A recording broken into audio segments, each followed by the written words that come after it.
Con el senador José Miguel Insulza a esta hora aquí en Mesa Central. ¿Cómo está, senador? Muchas gracias por la gentileza. Muy buenos días, por estar acá. Buenos días. Buenas tardes ya en realidad. Ah, sí, pues buenas tardes. Oiga, vaya escándalo lo de la PDI, ¿no? Parece que estamos condenados a eso, porque esto no tuvo... Ahora, yo creo que estas cosas ocurren, ¿eh? Un fiscal da una orden de allanamiento y después se cumple. Si la avisa antes, probablemente... Yo no sé si el fiscal nacional estaría informado, porque en realidad, curiosamente, en el sistema que tenemos, el fiscal nacional, el fiscal del caso no está obligado a informar al fiscal nacional, claro, cuando va a hacer una cosa que va a ser un escándalo público. No hay relación de dependencia jerárquica. No hay, para los efectos, para el funcionamiento mismo de un proceso no lo hay. Y la verdad es que bueno, fue una sorpresa muy grande. Habíamos estado con el señor Muñoz el día antes en la suscripción en la promulgación de la ley sobre seguridad privada. Pues. Claro. Y él era uno de los participantes, como director de Carabineros, todo. Pero la verdad es que no se imagina que esta cosa pueda pasar tan de la noche a la mañana.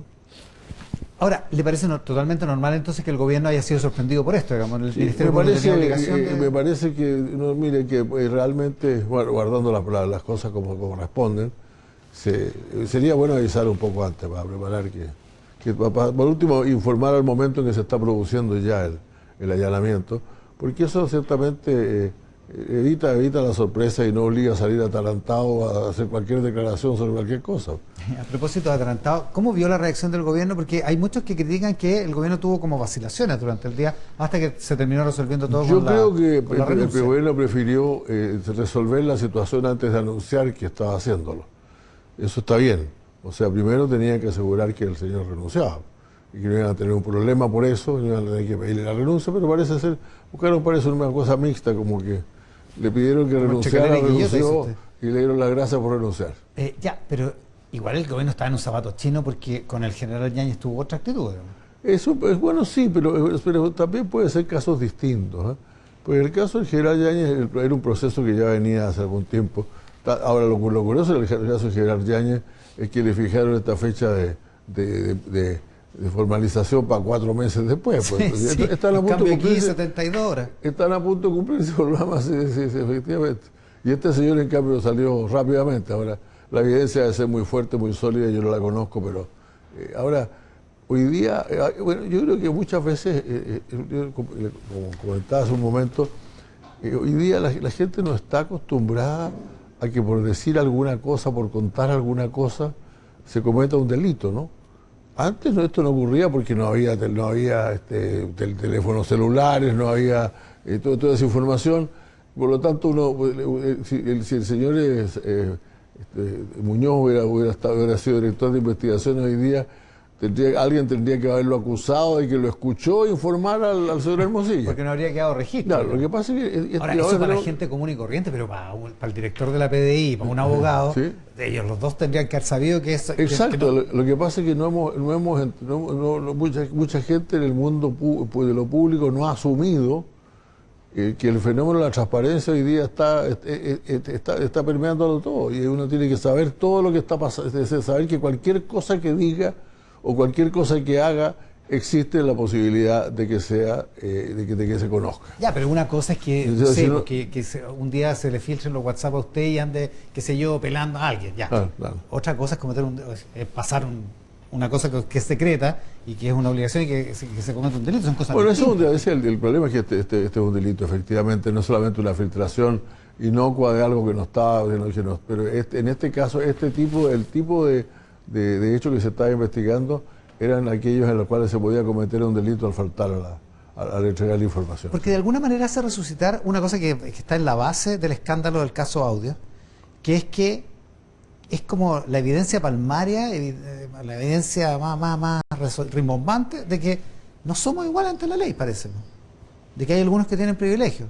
¿Por qué dice usted? Porque hay algunos que tienen más información o acceden a información. No, algunos tienen más información, por cierto. O sea, si uno es ministro, tiene más información que un ciudadano común, por cierto. Pero tiene obligaciones, porque un ciudadano común, si se entera de manera casual de esto, no comete un delito contándoselo a la prensa, por ejemplo. No, por supuesto. Si el ciudadano hubiera tenido la información respecto de cómo vive el proceso del anterior director general, y se lo cuenta a un periodista, no, eso no es ningún problema. El problema es que el que está a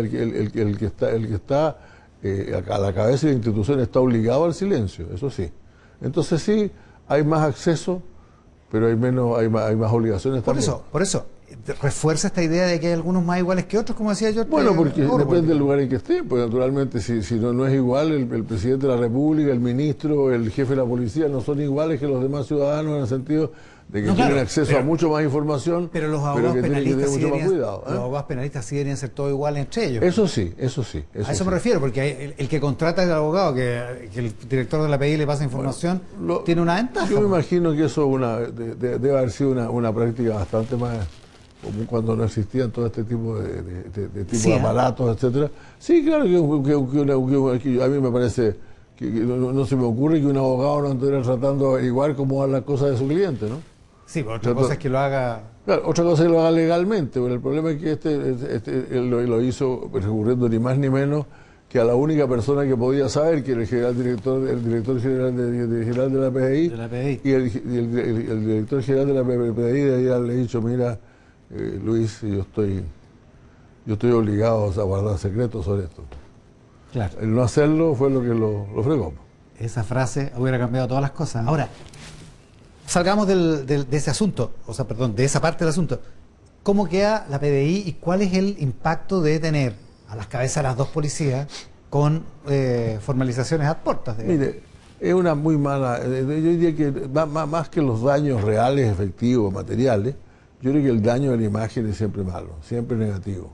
La PDI además había estado al margen de cualquier tipo de escándalo, o sea, desde los últimos años ha habido problemas con Carabineros, a Carabineros le ha costado recuperarse en eso, pero la PDI nunca había sido objeto de este tipo de cosas, por el contrario.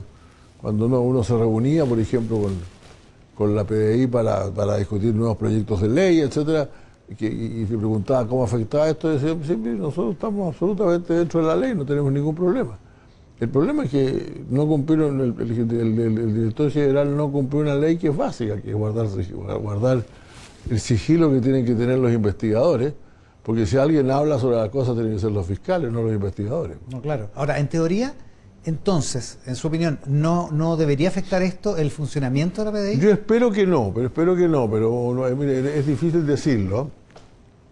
Por ejemplo, el tema de los problemas del Paco Gate y el problema del comunero mapuche, el señor Catrillanca, afectaron muy fuertemente a Carabineros.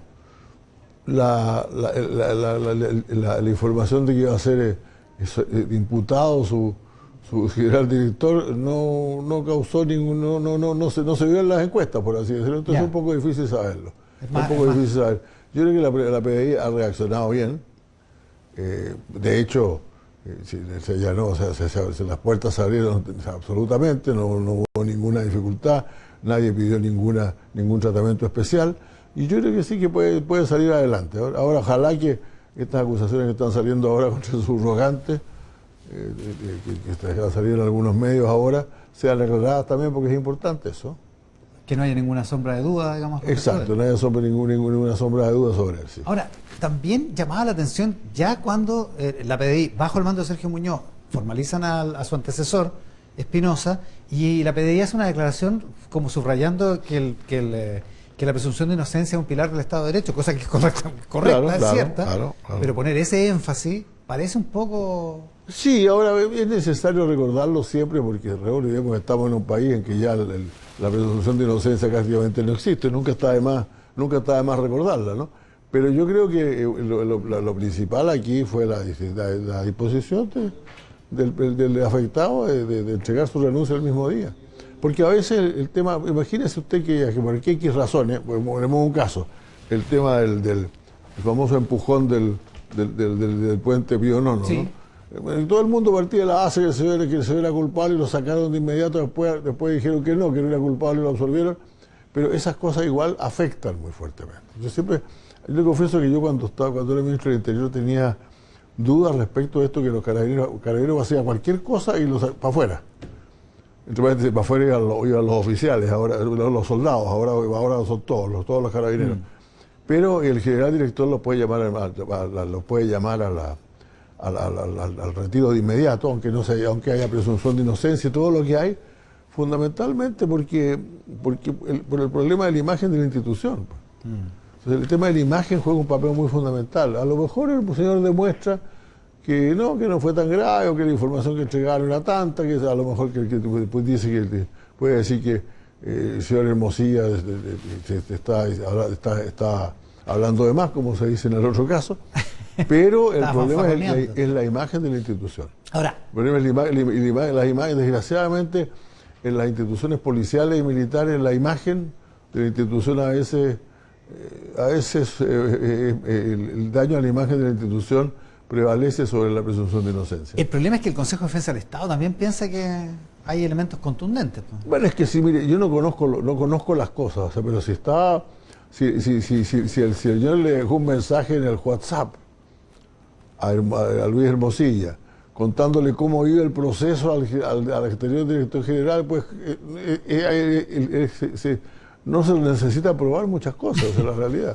No tiene mucha estética tampoco. No, Oiga, a no, propósito de imagen, usted no lo vio de primera fuente, pero en los primeros años de la democracia, la PDI tuvo con Nelson Meri un trabajo de reinvención, de limpieza, de reformulación de políticas, un trabajo de imagen súper importante y bien exitoso en un momento. Bueno, a mí me tocó trabajar con Meri, me tocó trabajar con Nelson Meri, que era una persona que realmente controlaba su institución muy notablemente, ¿no? Y la verdad es que él... Y que se fue por una acusación de derechos humanos que al final... Que al final lo absolvieron. Bueno, Sí. es que es lo que decía, por ejemplo, a lo mejor le había puesto ese ejemplo. Mire, él fue acusado por una persona y siguió todo el proceso, renunció, siguió todo el proceso y finalmente fue absuelto.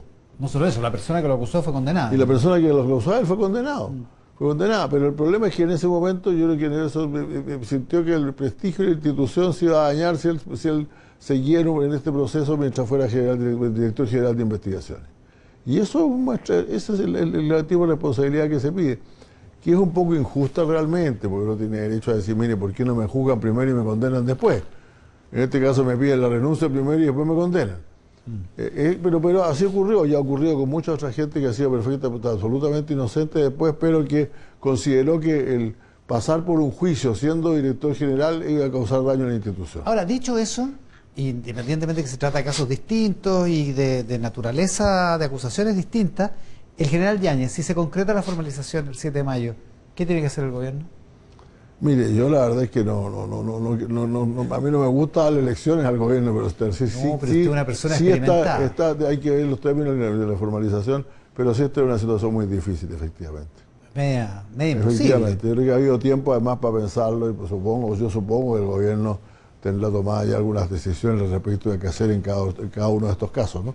En el gobierno muchas veces ocurre, a mí siempre me da mucha risa, incluso cuando hay elecciones, por ejemplo, que antes de la elección se redactaban 4 o 5 declaraciones alternativas según lo que pasara. Ganamos por poco, empatamos, perdimos por mucho, etcétera. A mí me cargaba hacer esas declaraciones, decía, porque nos apartaba según yo pensaba de lo que estaba, pero eso se hace. Eso se hace mucho que se diseñan escenarios y esos escenarios son los que se usan cuando se produce esto. Y el escenario respecto del general director, yo creo que debe estar ya debe estar ya diseñado. A propósito de diseño, ¿usted cree que es un diseño el cambio de opinión del presidente respecto del uso de militares en algunas funciones de seguridad? Mire, yo me tengo mucho a un artículo, a mí no me gusta proponer artículos de personas así y promoverlos, ¿no? Pero yo creo que el artículo de ayer en el Mercurio de Jorge Correa, mi ex subsecretario del Interior, claro, sí, fue realmente excelente. O sea, él dice exactamente cuándo se puede hacer y cuándo no. O sea, y él cuestiona claramente que esta idea de sacar militares a la calle, a patrullar las calles, porque dice, miren, no son para eso, pero sí reconoce que para algunas cosas podría ser utilizada. Yo creo que el presidente estaba pensando algo parecido, ¿eh? Estaba pensando, por ejemplo, y yo creo que este es un tema que está pendiente hace bastante tiempo, ¿no? Que es el tema de la infraestructura crítica. Porque precisamente Jorge Correa, y entre los casos que pone, es cuando las fuerzas policiales se ven claramente superadas por grupos violentistas armados. Y el segundo que pone es precisamente cuando eh, hay un problema de infraestructura crítica. Claro, un ataque a la infraestructura crítica. Ahora, eso está pendiente porque no se ponen de acuerdo el oficialismo. Bueno, por eso que hoy día que realmente entiendo que el gobierno quiere precisamente incluir la infraestructura crítica en normas respecto del uso de la fuerza, ¿no? Sí. Exacto, eso es una posibilidad. Yo creo que en realidad... Pero si no se ordena el Partido Comunista, si no se ordena una parte del Frente Amplio, no hay cómo. Es que, ¿sabe? Yo quiero ir un poco más allá del Partido Comunista. Igual. Aquí cada uno está diciendo lo que le da la gana. ¿Comunista ahora? Aquí cada uno, cada uno está haciendo cada uno está diciendo lo que le da la gana. O sea, que aquí realmente no solo el Partido Comunista. Nadie se pregunta cuando habla hoy, ¿y quién es lo que dirá mi gobierno sobre esto? ¿Qué está dando el gobierno sobre esto? No, yo doy mi opinión.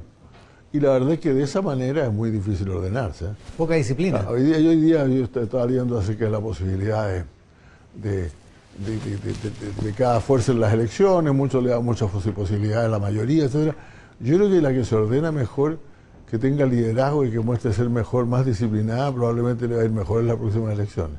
Pero si cada uno anda haciendo lo que le da la gana, uno dice, mire, yo voto por este señor, pero todos los demás hacen cada uno lo que quiere, pues. Entonces yo creo que ya basta, o sea, eso hay que esto no es un problema de dos coaliciones, esto es un problema de miembros individuales de las coaliciones que salen diciendo cualquier cosa en cada momento. Claro, que parecen parlamentarios de oposición. Evidente, pero esto no es un problema de fuego amigo, es demasiado copioso el fuego amigo como para no cuestionarlo. ¿Por qué pasa?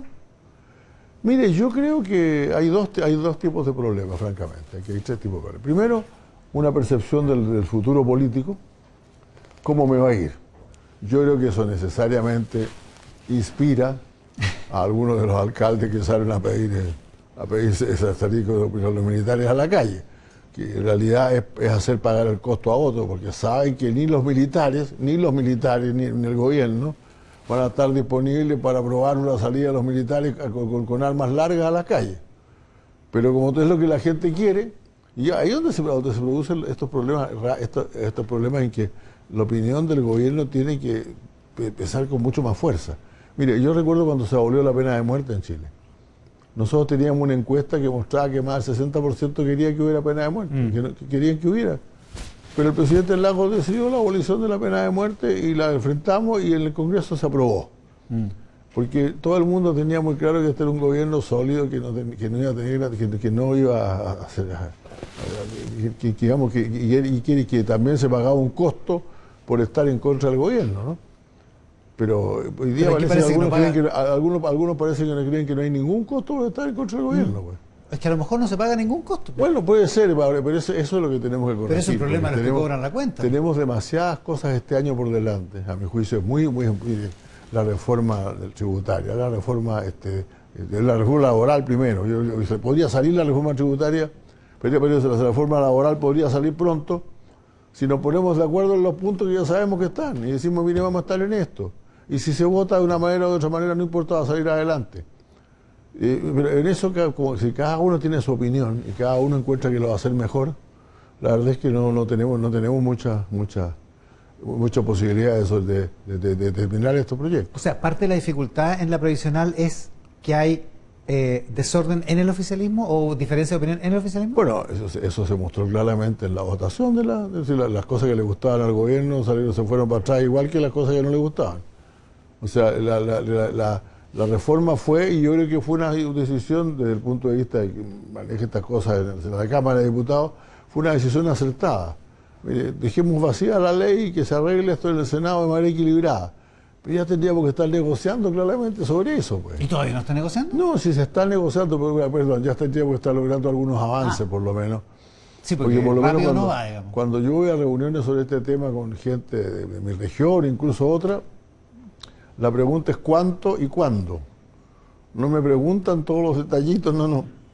Claro. ¿Cuándo sale? Porque fíjese usted que si la reforma de pensiones hubiera salido hace 4 años atrás, durante 4 años hay una cantidad enorme de chilenos que estarían recibiendo mejores pensiones. Entonces es un tema que a la gente le afecta mucho. No podemos seguir esperando que esperando que alguien se decida, que alguien proponga. Tenemos que tomar decisiones. Claro, y ahí hay un problema que no solo es político, sino que práctico, porque dice usted, tendríamos mejores pensiones, pero además está el problema político, la dimensión política de esto, que es que el gobierno arriesga, de alguna manera, quedarse en la intrascendencia, quedarse sin ninguna reforma. Bueno, francamente, mire, yo siempre no voy a retroceder sobre palabras que usaba alguna vez, que siempre le decía a mi gente, mire, en los libros de historia que estudian nuestros niños, no dice cuántas veces se pelearon con la oposición, dice cuántos proyectos de ley sacaron, cuántas cosas realizaron, y eso de las realizaciones es un tema muy fundamental. Si finalmente el mundo político siempre se pelea, siempre va a discutir, siempre se dicen cosas, pero la pregunta es si está resolviendo los problemas de la gente o le está creando más problemas. Ese parece ser el quid del asunto, ¿no? Ese es el punto fundamental. El senador José Miguel Insulza, hoy en Mesa Central. Senador, muchísimas gracias por la gentileza. Muchas gracias a usted, Iván.